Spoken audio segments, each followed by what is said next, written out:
Zwei Stück, jawohl. Und den hinstellen bitte. Makes sense.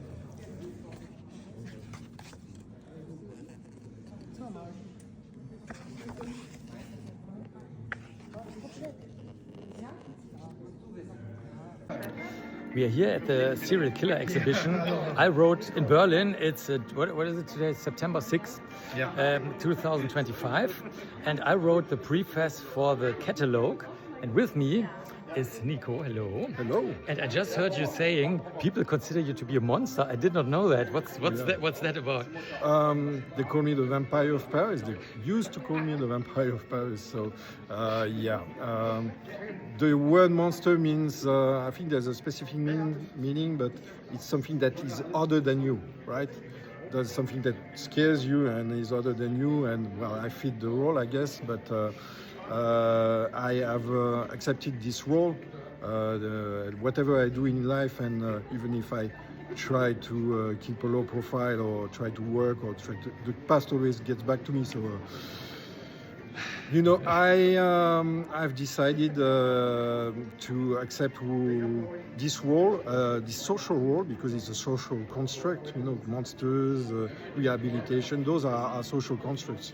So I accept this social construct, except that I try to do something positive with it, and especially trying to help people who have antisocial personality disorder, because I've been diagnosed with that, and I know the symptoms, and I know how to manage this. It's important to control, set yourself limits, and know the signs, and know what to do when you feel this anger inside you, when you feel this aggressivity inside you. Me, it was through creation, through art, through publishing, through and learning empathy, because at the beginning of this, it's a lack of empathy, a general lack of empathy, which you feel when you're very young, very small, and then it grows up. Yeah. And do you think it's possible to learn empathy? I've learned empathy, and it was a very, very difficult thing for me from the start. Very difficult, because I was in an extremely destructive path.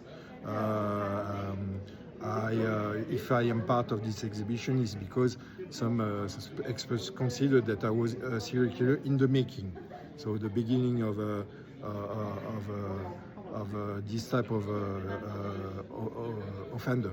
So it's important for me, with this very unique experience, with very unique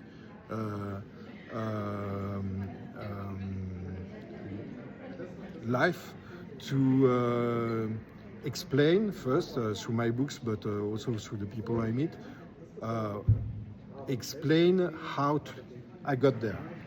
What were the steps, what were the things in my childhood and my teenage years that made me take that path, which led to murder. And how did you learn empathy? Because if that's not in your brain, so to speak, how do you do it? Well, it's like boxing. When you get hit in the face plenty of times, you start maybe to adjust, and you start to understand that maybe if you get hit in the face, it's not because of them, it's because of you. So you kind of change.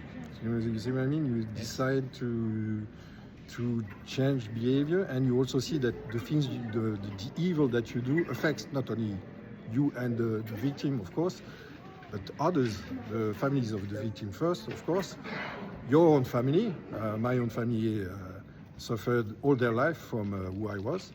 And when I tried after to, have a normal life with a girlfriend, a wife, I was married several times. Well, not several times. I was married. Well, anyways, more than one time. Yeah. Each time there was things that affected the people who share my life. Okay, and they chose to share my life. But whatever I do, there's always the past that comes back to me, and this fear. Because once someone told me something that's very true. I'm someone, even if I do not really generate fear, I generate fear whatever I do because of this past. And this is a curse that I have to carry on my shoulders. And that was one of the main things that made me understand that the consequences of my actions. Yeah. I see. So this is how you chose a different path then. Yeah, Very it was good. also, and because I'm always honest about what I think and what I tell, I did not choose a path of rehabilitation to just to get out sooner than expected from prison, or just to, like we say, a wolf with a sheep clothing. You know what Yes, I mean? sheepskin. Sheepskin. So for me, it was about, okay, I'm like this. I was born like this. I became. Well, it's the old debate about nature or nurture, right? But me, I think I was from a very, very young age destined to follow this path, and now it's for me this experience has to have a meaning. Yeah. And a good friend of mine who was my publisher once told me something about Dharma and the fact that you have a line of a life that you follow, and if you divert from that line of life, you feel bad. Me, this nature that I have, if I try to completely control it, it will create frustration. Serial killers like John Wayne Gacy were built on frustration.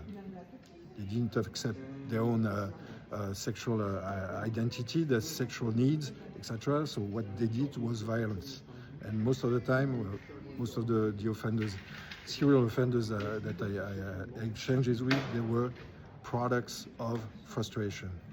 And when you understand your nature, and even if it's a very dark nature, as long as you find palliatives, and that's an important word, palliative, something that works without the violence, then you can get out of this spiral.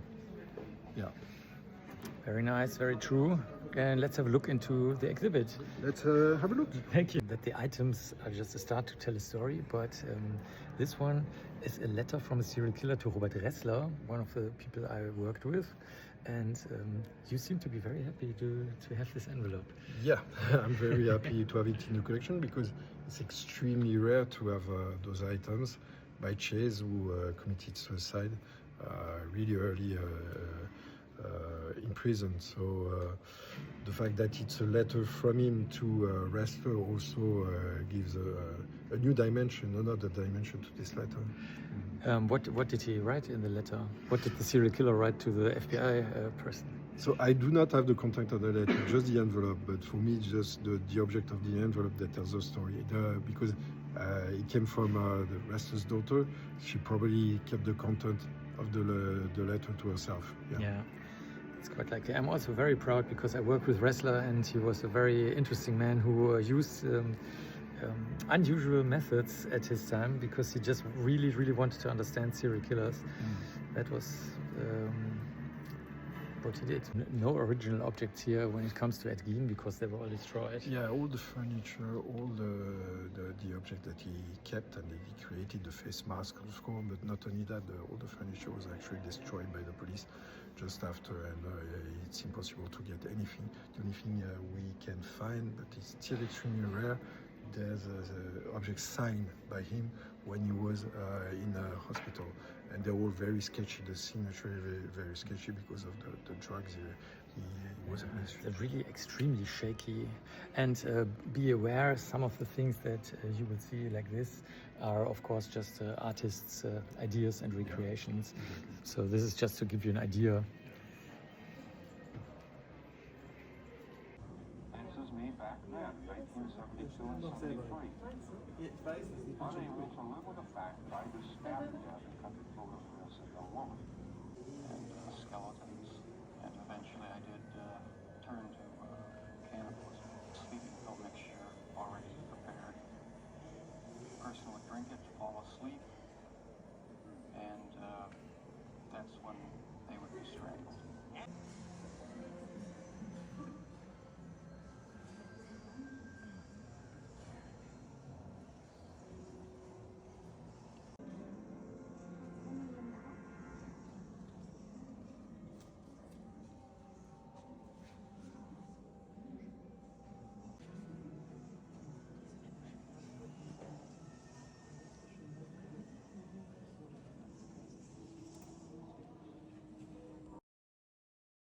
So the idea was to create a last room for a memorial before actually exiting the exhibition, but we still need to develop this. I think this is just static pictures, but I had an idea last time I was in Milan, I saw a wall of dolls that tell the stories of the feminicides of the previous years with the names of the people. It's a memorial place, and it was created in connection with the Fashion Week of Milan, and creators from the Fashion Week actually create dolls that they put on the wall, and each doll has a broken limb, has a broken head, and it tells the story of these women who were murdered or either because of domestic violence or just sexual homicide or any kind of violence. But I think it's a good way and a very poignant way of showing an homage to the victims, I think. Yes. So if you have ideas concerning this room, Make let it more, the exhibit know. And with that, we say goodbye. Thank you very much. Thank you, Mark. Eine Serienmordausstellung, die ist extrem umfangreich, wirklich, also das ist totaler Wahnsinn. Es sind 40 verschiedene Räume, wo jeder einzelne Raum eigentlich schon eine Ausstellung wäre. Hier in einem Raum mit Briefen. Und ich finde es sehr interessant, dass die Menschen sich hier mal fragen können, was interessiert sie eigentlich so daran? Wie sehen sich die Täter selbst? Warum gibt es irgendwelche Sammler, die sowas sammeln? Und was sagt das Ganze aus über die Art der Bindungen, die hier total schief gehen bei den ganzen verschiedenen Sorten von Serientäterinnen. Da gibt es auch einen eigenen Raum zu weiblichen Täterinnen. Und wie einfach diese ganzen Leben der Opfer sozusagen wie zufällig sich kreuzen mit den Leben dieser Täterinnen und Täter, die dann hier, wie man in der Ausstellung sehen kann, da häufig ihre Fantasien umsetzen. Und mich interessiert natürlich besonders, wie man das Ganze verhindern kann. Was man hier auch sehr, sehr schön sehen kann, nämlich versuchen, diese Menschen so früh wie möglich nicht nur zu erkennen, sondern auch anzusprechen, denn alle von diesen Serienmördern und Serienmörderinnen können aufhören. Jede von denen, die sind nicht so irgendwie durchgeknallt, dass sie sich nicht kontrollieren können. Also ich kann es echt empfehlen, man muss sich aber sehr viel Zeit nehmen. Also man kann hier durchrennen und sich einfach nur angucken, was so die letzten Mahlzeiten von irgendwem waren oder sowas. Oder was über Jack the Ripper erfahren, aber eigentlich ist es extrem umfangreich und man merkt auch, dass der Nico, der das Ganze so mitgestaltet hat, der selber auch im Knast war wegen einem Tötungsdelikt und als der Vampir von Paris galt, dass er hier wirklich aufgepasst hat, dass es sowohl aus kriminalistischer Sicht als auch aus Sicht der Täter, Täterinnen, als auch allen anderen Sichten, die ich gerade geschildert habe, funktioniert. Und der letzte Raum ist ein Raum, der dann wirklich auch den Opfern gilt. Und das finde ich auch sehr vernünftig. Also wenn ihr wirklich Nerven und wirklich Interesse und wirklich viel Zeit habt, könnt ihr euch überlegen, das mal anzuschauen. Hier in Berlin in der Ausstellung, die noch bis Januar 2026 läuft.